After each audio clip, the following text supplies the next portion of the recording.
Welcome to our comprehensive guide on workplace lighting. In this video, we'll explore how lighting impacts both safety and productivity in the workplace. From the hidden costs of poor lighting to legal responsibilities and best practices, we'll cover everything you need to know to create a safer, more efficient work environment.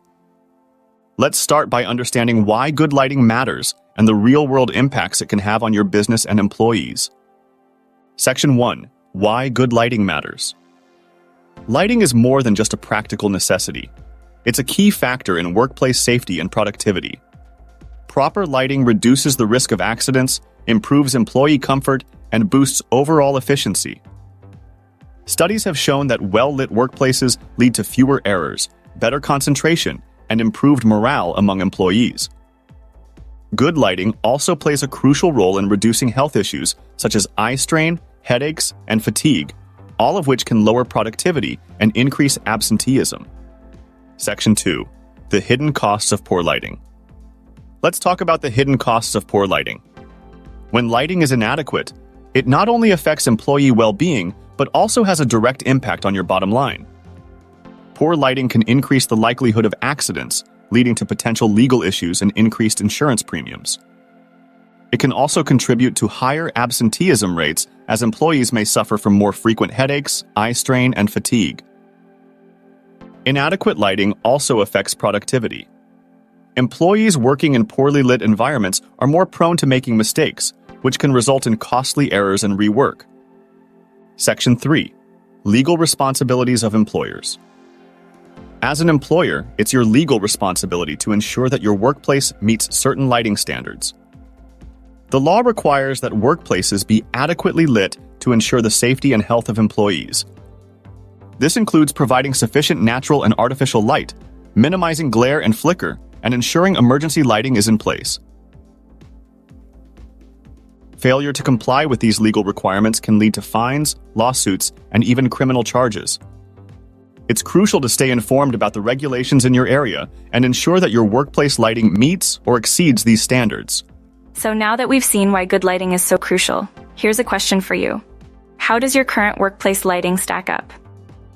Are you confident that it's not only enhancing productivity, but also ensuring safety?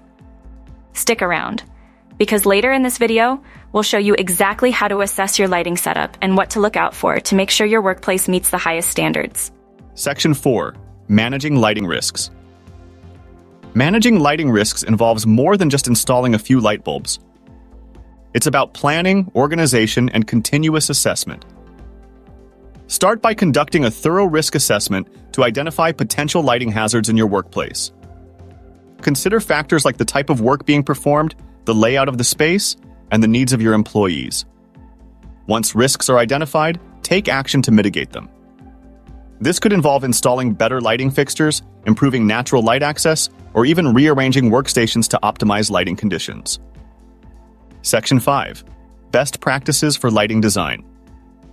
Designing an effective lighting system requires careful consideration. Start by understanding the specific needs of your workplace. Different tasks require different levels of illumination.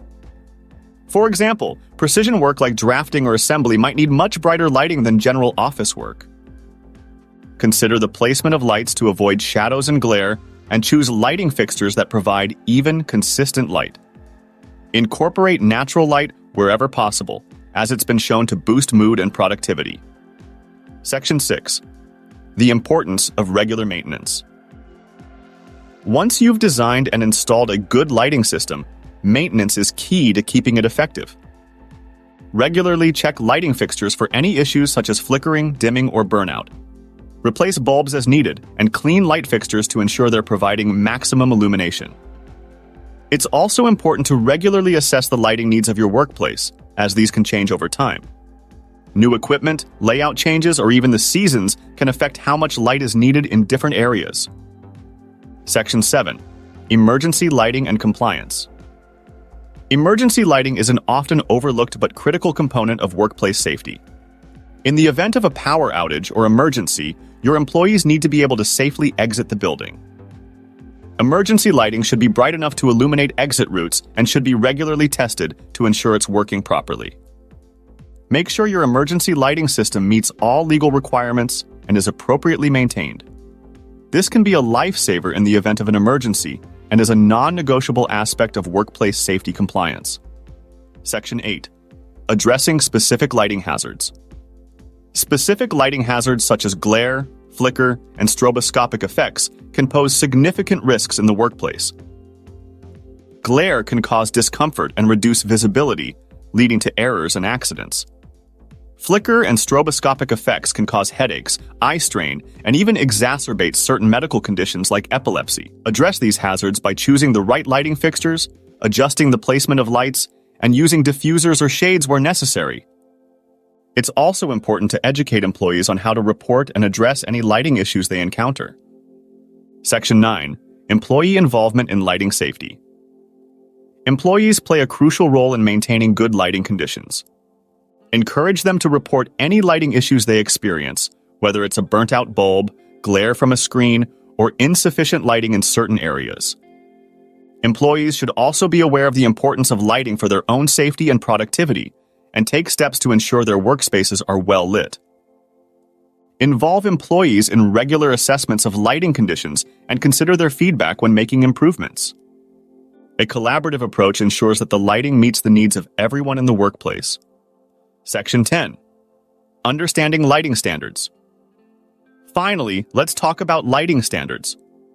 Different tasks require different levels of illumination, and there are industry standards that specify the minimum light levels needed for various activities. For example, general office work typically requires 300, 500 lux, while more detailed work might require 1,000 lux or more. Understanding these standards and applying them in your workplace ensures that your employees have the right amount of light to perform their tasks safely and efficiently. Regularly review these standards and adjust your lighting as needed to meet or exceed them. Conclusion. In conclusion, good lighting is an essential component of a safe and productive workplace. By understanding the importance of lighting, managing risks, complying with legal requirements, and involving employees, you can create an environment where everyone can thrive. Thank you for watching this comprehensive guide on workplace lighting. Remember, proper lighting isn't just about visibility. It's about safety, health, and productivity. Don't forget to like, share, and subscribe for more tips on creating a better workplace environment.